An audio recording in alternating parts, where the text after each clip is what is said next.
And if you don't understand the severity of what Sir Jim Ratcliffe's done because you agree with what he said, you're completely missing the issue. Let me break it down for you. Maybe I agree with Sir Jim Ratcliffe.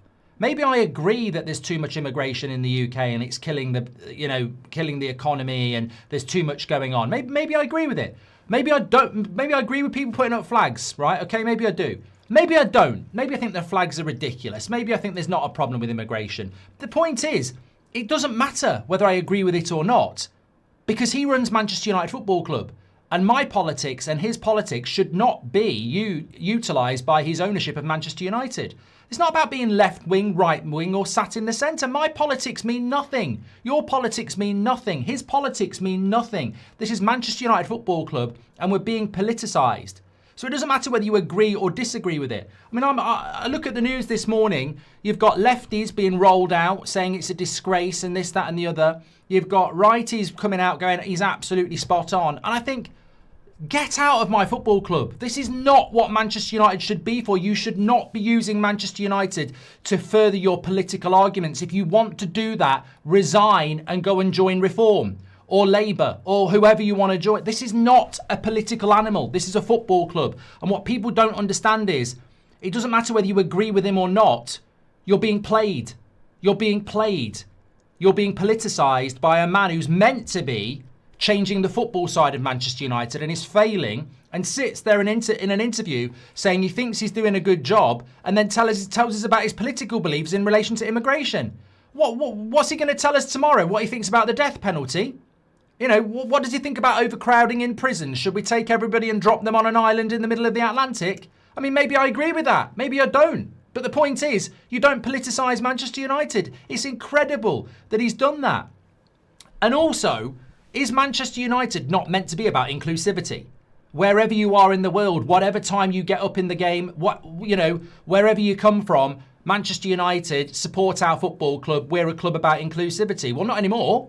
Not anymore. Not unless you're paying your taxes. So, look, again, the point is not whether you agree with Sir Jim Ratcliffe. The point is, why is he using his position as a Manchester... No one wants to listen to Sir Jim Ratcliffe. The only reason we're listening to him is because he owns Manchester United. So he's basically utilising Manchester United Football Club to further his political beliefs, and that's wrong. Whether you agree with them or not, that is wrong. And it's disgusting that Manchester United Football Club have done nothing in the 12 hours since he did that interview, which was premeditated and he knew he was doing it. It's for Sky News. It's disgusting. So all these people going, I agree with what he said, or all these people going, it's disgusting what he said, it's irrelevant what he said. The point is, you believe it, you disagree with it, you're on the fence about it, whatever. You don't politicise Manchester United. He should be gone. He should be gone. He should be gone. He can't come back from this. If he apologises, what you clearly meant it, mate. You clearly meant it, and you might appeal to some people, but you're not going to appeal to others. And also, can I just say, I couldn't give a toss about his politics. I don't. I really don't.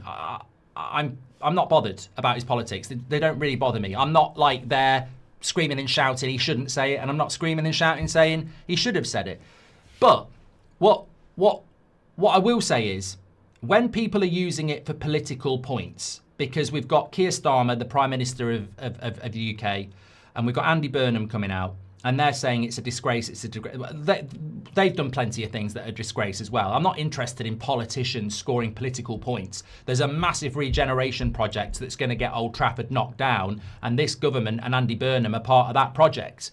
So don't start coming out slagging Sir Jim Ratcliffe off when you're actually going to do a big project with him and the Glazers, which a lot of people are against. So that's one thing.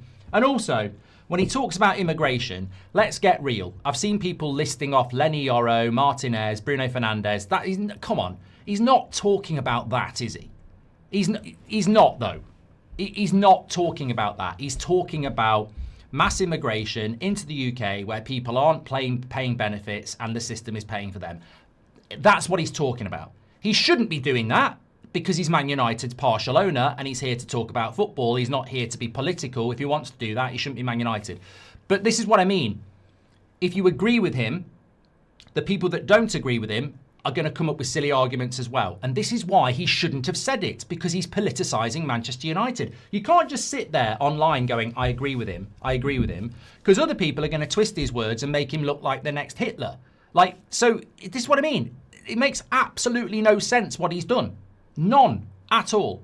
And the best bit is that when he says things like, you know, the country can't put up with all these people coming in here and living on benefits, mate, you literally got into bed with the Glazers who put no money into Manchester United and sit back and take the benefits. The hypocrisy is incredible. The Glazers took Man United for nothing, basically came over here and took Manchester United for nothing and then take benefits from it. And you're sat there talking about something political where, all right, it's not the same, but it's not dissimilar, is it? The Glazers came into England, took Manchester United for nothing, never put a penny in and take everything out. So, you know, it's madness to me. It's a very serious thing that he's done to politicise Manchester United. And an apology, what's the point of an apology? He clearly sat there and meant it. I've listened to the interview, it's premeditated, he goes on about colonisation, he clearly means it. It's incredible.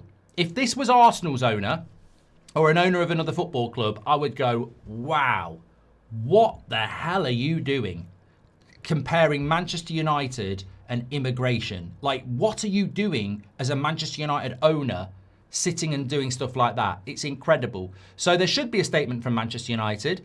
I assume there'll be an apology from Sir Jim Ratcliffe, although why apologise when you believe it? And you have every right to believe it. But I don't know how he thinks he's going to get listened to. And the scariest thing is, when you bring it back to football, if that's the judgment of the guy that's meant to be taking Manchester United back to the top of football, we ain't going back to the top of football, are we? Because if he thinks that's a good idea, if he can sit there as a deluded billionaire thinking this is a great idea, this is really going to make me popular with the entire Manchester United fan base, if that's his judgment to do that type of interview, then it explains a lot about how he spent £500 million on 2 sacked managers. Dan Ashworth's been sacked. We won't buy in January. It explains a lot. If this is the justification of our owner, that he thinks that sort of thing is a good idea, it explains a hell of a lot to me.